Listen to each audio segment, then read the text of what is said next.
I never expected the day to begin with a message that would shake every bone in my body. My phone buzzed just as the sun pushed itself through my curtains, spilling pale gold light across my face. I grabbed it lazily, thinking it was one of those good morning texts from a friend. But the moment my eyes landed on the screen, the sleep flew out of me.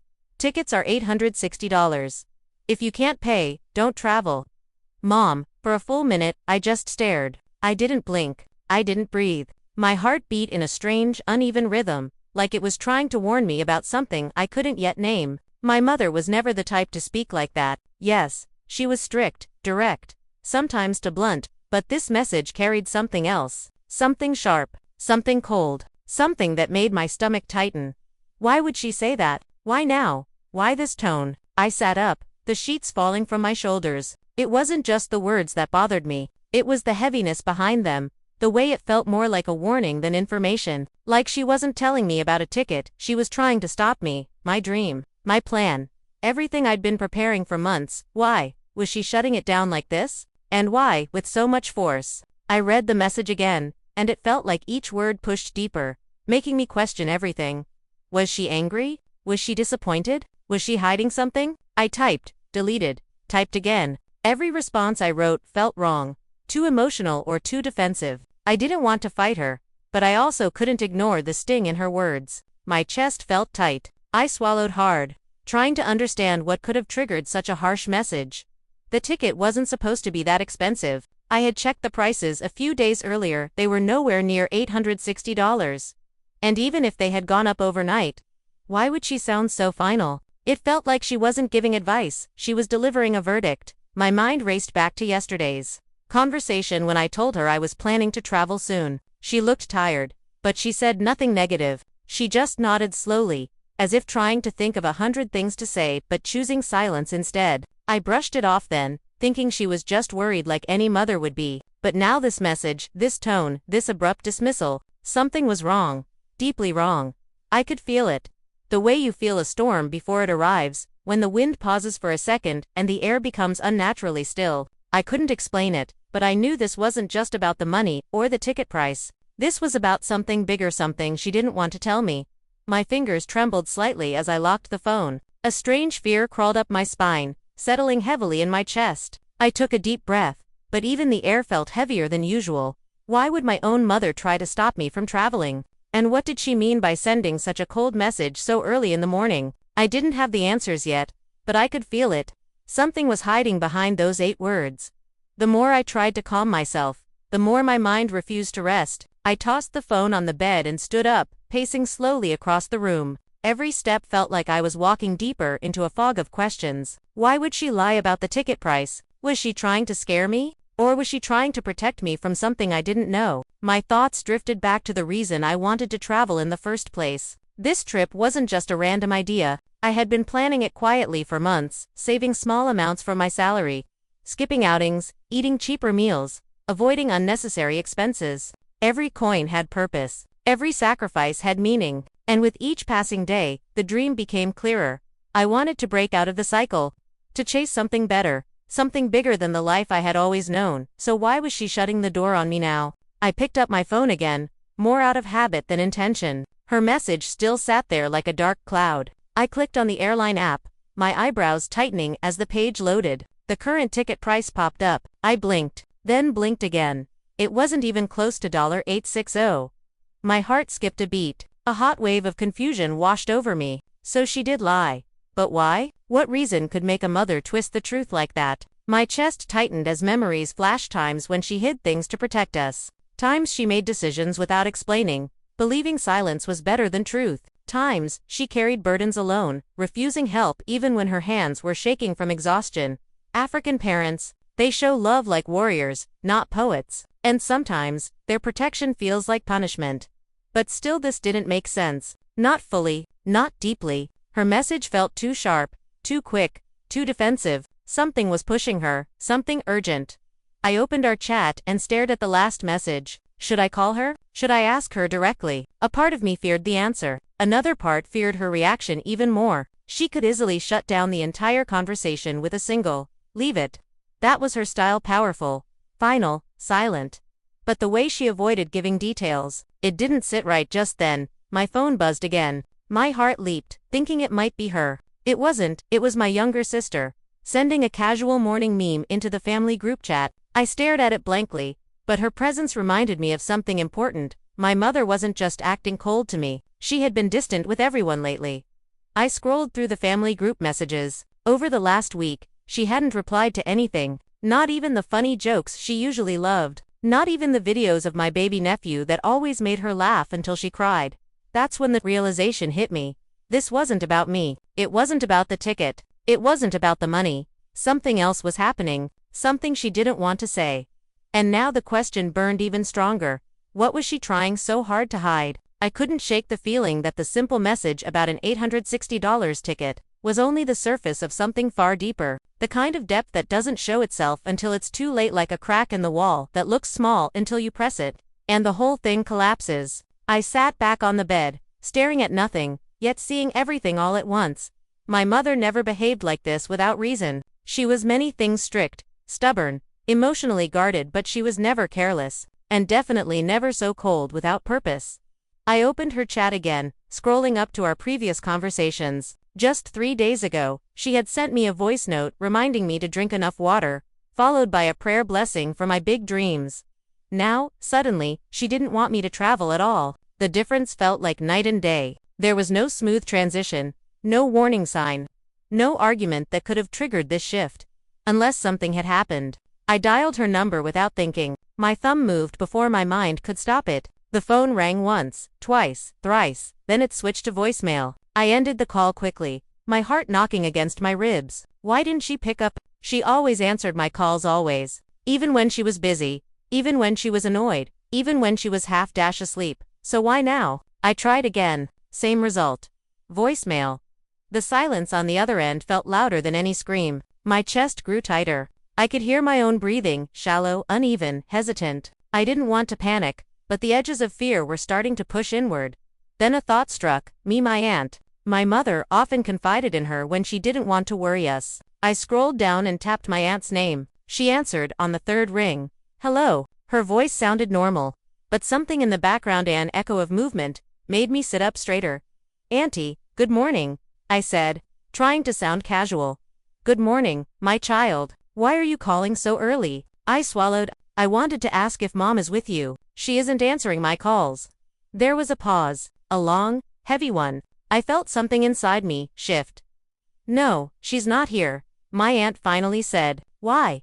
Did something happen? I hesitated, then read my mother's message aloud. My aunt didn't respond immediately. I could hear her breathing through the phone, slow and uneasy. That's strange, she said quietly. She didn't mention anything like that to me. A cold sensation crawled up my spine. Auntie, I whispered.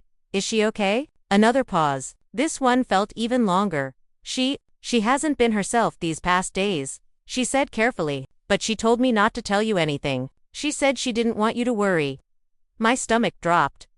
Not to worry. About what? Why hide it from me? What's wrong with her? I asked quickly. My voice trembled slightly. I think, my aunt replied slowly, you should talk to her directly. There are things only she can explain.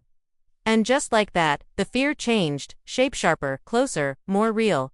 Something was definitely wrong. And my mother's harsh message was not about the ticket at all. It was her way of keeping me away from something. My aunt's last sentence didn't just echo in my ears, it settled in my bones like a cold weight. There are things only she can explain. What kind of things? Why couldn't anyone tell me straight? Why was everyone suddenly speaking in half sentences and pauses? I ended the call with a tight thank you, though my mind was anything but grateful. Fear had finally taken a seat inside me, comfortably, like it had been waiting for this moment.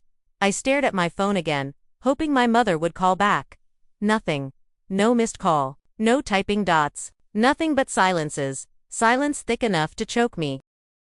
I walked to the window and pushed it open. A rush of humid morning air filled the room, but it didn't cool anything inside me. People outside were going about their usual routines, kids running to school, neighbors sweeping their compounds, someone shouting at a taxi driver. Life was moving as if nothing were wrong. But in my world, everything had shifted.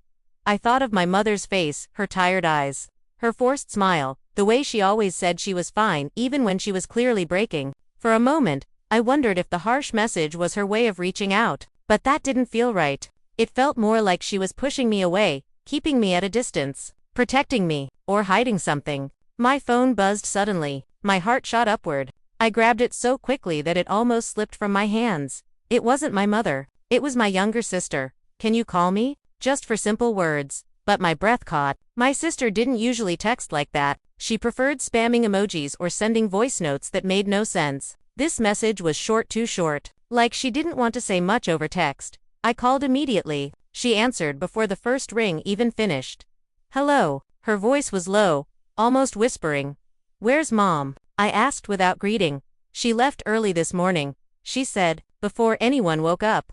A chill spread through my body. "Left? To where?" "I don't know," she whispered. She didn't say, but she hesitated.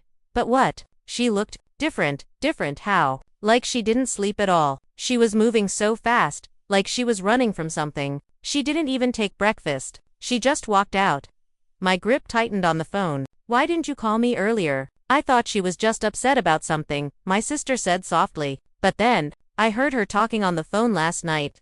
My pulse hammered against my skin. What did she say? I don't know exactly. I only heard her say, "He must not go. Not now." And her voice. She sounded scared. Everything inside me froze. He must not go. She had been talking about me. My mother wasn't stopping me because of money. She wasn't stopping me because of the ticket. She wasn't stopping me out of stubbornness. She was afraid. Terrified. Pressed a hand to my forehead as a heavy realization began forming. Like a storm cloud. Something was happening around her, something she didn't want me to walk into. Something big enough to make her lie, hide, and almost run. And now, I had no choice but to find out what it was. I stayed frozen in place, my sister's words replaying in my mind like a broken record. He must not go. Not now. She didn't say it with anger. She didn't say it with authority. She said it with fear. A kind of fear I had never heard in her voice before. I sank slowly onto the edge of my bed. Gripping my phone so tightly my knuckles turned pale. My mother was running from something or running toward something, and she didn't want me anywhere near it. And the more I pieced things together, the worse it felt. "Listen," I said quietly to my sister. "Has she been acting strange before yesterday? Anything at all?" There was a rustling sound on her end, like she was checking if someone was listening. Then, in a shaky whisper, she said, "Yes. For days now." My heartbeat thudded painfully. What happened? "She's been locking her room at night. She never used to do that. And when I asked her why, she said she needed rest." But her voice wasn't normal. I rubbed my hand over my face, my chest tightening with dread. "Did she talk to anyone? Meet anyone?" "Yes," my sister said. "A man came to the house 3 days ago." My head snapped up. "A man who?" "I don't know. I didn't see him clearly. She told me to go inside. But he stayed for a long time. They talked in the sitting room, and I heard Mom crying afterward." My mouth went dry. My mother didn't cry for small things. She cried when storms hit the family, real storms. And whatever that man brought into our home had clearly shaken her deeply. I inhaled slowly, trying to calm the pounding in my chest. "Okay, did she say anything after he left?" "No," my sister whispered. "She just sat on the sofa for hours. She didn't even blink." I tried to talk to her, but she just said, "Everything will be fine." But I don't think she believed it. A cold wave spread through me. The puzzle pieces were scattered, but the shape was starting to form. Something happened 3 days ago. Something big. Something she didn't want me to know. "All right," I said softly, trying to hide the trembling in my voice. "If she comes home, tell me immediately. Don't mention that I called you." "Okay," my sister whispered. "And take care of yourself. Lock the door. Stay inside." "I will." We ended the call, but I didn't move. My mind felt like it was burning from the inside. I closed my eyes, trying to think clearly, but the fear kept creeping in. What was my mother trying to protect me from? Debt? Someone dangerous? A family issue? Or something else entirely? I picked up my laptop and searched the ticket prices again. The numbers stared back at me, far cheaper than what she said. The lie was intentional, strategic, not a mistake. And one thought finally pushed itself into the center of my mind, sharp and undeniable. My mother wasn't trying to stop my trip. She was trying to stop me from being somewhere at a specific time. Not because it was expensive, but because it was dangerous, and whatever danger she feared, it was close. Closer than I ever imagined. I sat there, staring at the glowing laptop screen, but the ticket prices meant nothing now. Numbers felt useless, empty, like they were mocking me. My mother hadn't lied because of money. She lied because of fear. And fear that deep, that heavy, doesn't come from ordinary problems. It comes from danger, or secrets, or both. My room felt too quiet to still. I could hear the faint ticking of the wall clock, each second reminding me that something was happening right now, something I was still blind to. I stood up abruptly, unable to sit any longer. My hands trembled as I reached for my jacket. I needed air. I needed space to think. Outside, the sun was fully awake, casting harsh bright light across the street. But even the sunlight felt wrong, like it was shining on something hidden, something dark. I walked slowly, not really knowing where I was going, my thoughts racing faster than my feet. 3 days ago, a strange man, mom crying, locked doors, whispered phone calls, avoiding everyone, running out early, lying about ticket prices. The pattern was too perfect to be coincidence. I reached a small roadside cafe and sat on one of the metal chairs outside. I didn't order anything. I just needed to sit, needed to breathe. People passed by, laughing, arguing, living their normal lives. They had no idea that my world was balancing on a secret. My phone buzzed suddenly, cutting through my thoughts like a knife. For a moment, hope flared inside me. Maybe it was Mom. Maybe she finally decided to tell me the truth. But when I checked the screen, it was a number I didn't recognize. Unknown number. I hesitated. Something in my gut tightened. The timing was too suspicious. My mind flashed to the man who visited the house. Could it be him? Or someone connected to whatever my mother was hiding? The phone buzzed again insistently, my breath caught in my throat. Finally, I answered. Hello. There was silence on the other end. Not static, not noise. Just pure, deliberate silence. As if someone was listening, thinking, checking if it was really me. Hello, I repeated, my heartbeat thudding loudly in my ears. Then, a low voice spoke. A voice I didn't recognize. A voice that made my skin prickle. Is this her son? I went completely still. Every hair on my body rose. Who is this? I asked sharply. The man exhaled slowly, almost like he was annoyed I didn't know him. Tell your mother, I called. My stomach dropped. What do you want from her? She knows why. The man replied coldly. And tell her, running won't change anything. My blood ran cold. What are you talking about? I whispered, my voice shaking. But the man ignored the question. Instead, he delivered a final, chilling line, and make sure you don't travel. It's not safe for you. He hung up before I could speak another word. For a moment, the world faded. The street noise blurred. People's voices became distant. My breath came out in a sharp, painful exhale. He knew about my trip. He knew about me. He knew about my mother. And he didn't just warn her, he was warning me. I sat frozen. The phone still pressed to my ear, my hand shaking uncontrollably. I finally understood one thing with terrifying clarity. My mother wasn't only protecting me, she was protecting herself, protecting all of us, because whatever this was, we were already in it. For a long moment, I didn't move. I didn't blink. I didn't even breathe properly. The man's voice still echoed in my mind like a shadow wrapped around my neck. And make sure you don't travel. It's not safe for you. Those words weren't a warning, they were a threat. A deliberate, calculated threat. My fingers tightened around the phone until it felt like it might crack. My thoughts spun wildly. How did he know about my trip? How did he know my number? How long had he been watching us? Watching her? I swallowed hard, my throat suddenly dry. My mother's message now made perfect, terrifying sense. She wasn't trying to hurt me. She wasn't being cold or harsh. She was trying to keep me alive. I stood slowly from the metal chair, my legs weak but my mind racing faster than ever. I needed answers. I needed to find her. I needed to know what danger she had walked into alone. But as I turned to leave, a sudden thought hit me like an electric shock. If the man had my number, he might be watching me right now. Maybe he was close. Maybe he was one of the people walking past. Maybe he was sitting somewhere nearby, pretending to drink tea while keeping his eyes on me. I scanned the street, my gaze jumping from face to face. Everyone suddenly looked suspicious. The man leaning against the pole, the woman pretending to be on her phone, the taxi driver who kept glancing my way. Every movement felt like it meant something.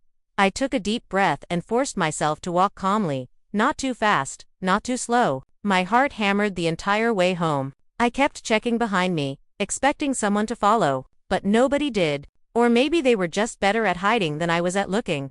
When I finally entered my room and shut the door behind me, I leaned back against it, letting the fear wash over me for a moment. My mother had been dealing with this alone. She had locked her doors at night because she didn't want anyone hearing her fear. She left the house early because someone might have been watching. She lied about the ticket price because she needed to keep me far away, far from whatever storm she was standing in.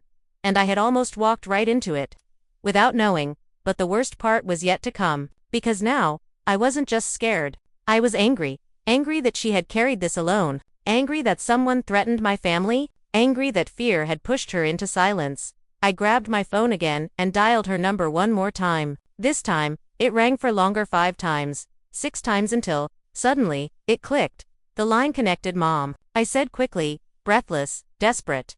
But the voice on the other end wasn't hers. It was a soft, shaky voice, a voice that sounded like it had been crying. My sister, she's not here, she whispered. I've checked everywhere. My stomach dropped. What do you mean she's not there? Where did she go? I don't know, my sister said, her voice trembling. She left her phone charging on the table. Ice shot through my body. My mother left the house, without her phone, without telling anyone, and without taking anything. Something was seriously wrong. She didn't just leave, my sister whispered, crying now. Someone came for her. My breath caught. What do you mean someone came? Who? I heard voices. A man. He told her, you know this can't wait. And then, they left. The room spun around me. The man who called me, he had come for her. And now she was gone for a moment. I couldn't speak. My sister's words slammed into me with the force of a moving truck. Someone came for her. The world around me became slow, heavy, unreal, like time itself had frozen while my heart tried to understand what was happening. I forced air into my lungs. Did you see him? I asked, my voice barely holding steady. No, she whispered, sniffling. I only heard him. His voice was the same as the one you just played for me. The man from your call. I'm sure it's him. A cold wave crawled down my spine. That voice, that dark, calm voice, had been in our home. He had talked to my mother face to face. And now, she was gone because of him. Listen to me, I said firmly, trying to sound stronger than I felt. Are you safe? I'm in my room, she said. I locked the door. But she left so fast. It's like she didn't even argue. She just followed him. My breath shook. My mother wasn't the type to follow anyone blindly. She was stubborn, strong, impossible to push around. For her to leave willingly with a stranger meant only one thing. She was protecting us. She was trading herself for our safety. My stomach twisted painfully. All the things that had confused me now lined up perfectly. Her silence, her lies, her sleepless nights, her distant eyes. She had been negotiating something, fighting something, facing something alone. And now the fight had reached our doorstep for the first time. Tears stung my eyes. Don't open the door for anyone, I said sharply. Not even if they say my name. You hear me? Yes, she whispered, voice trembling. And call me the moment you see anything, or hear anything unusual. I will. We ended the call, and I sank into the chair, my hands gripping my hair. My heart felt like it was being squeezed. The pieces of the puzzle weren't just falling into place. They were forming a picture I didn't want to accept.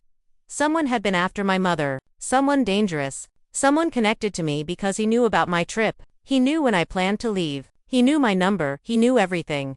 That meant someone close had talked. Someone who knew both me and my mother's situation. The thought made my skin crawl. I felt sick. My mind raced through every possibility. Business issues. A past mistake. Someone from her old job. Or something even darker. But one thing was clear. The man didn't want me leaving the country. And he didn't want my mother talking to me. The more I replayed our phone call, the more one thing stood out. His tone wasn't just threatening. It was final. Like he already knew the ending. I stood up suddenly, my fear transforming into something sharper: determination. I couldn't sit here doing nothing while my mother was out there, facing danger alone. She had spent her entire life protecting us. And now, it was my turn. I grabbed my keys and headed toward the door. But just as I reached for the handle, my phone buzzed again. I froze. Unknown number. The same one. My heart thudded violently as I answered. The man's voice came through, low and emotionless. Going somewhere. My blood ran cold. He knew. He was watching. Before I could respond, he added, your mother made her choice. Don't make this harder. The line went dead. I stared at the phone, my breath shaking. My mother was gone. My sister was terrified. And now, he was watching me. This wasn't just a threat anymore, it was war.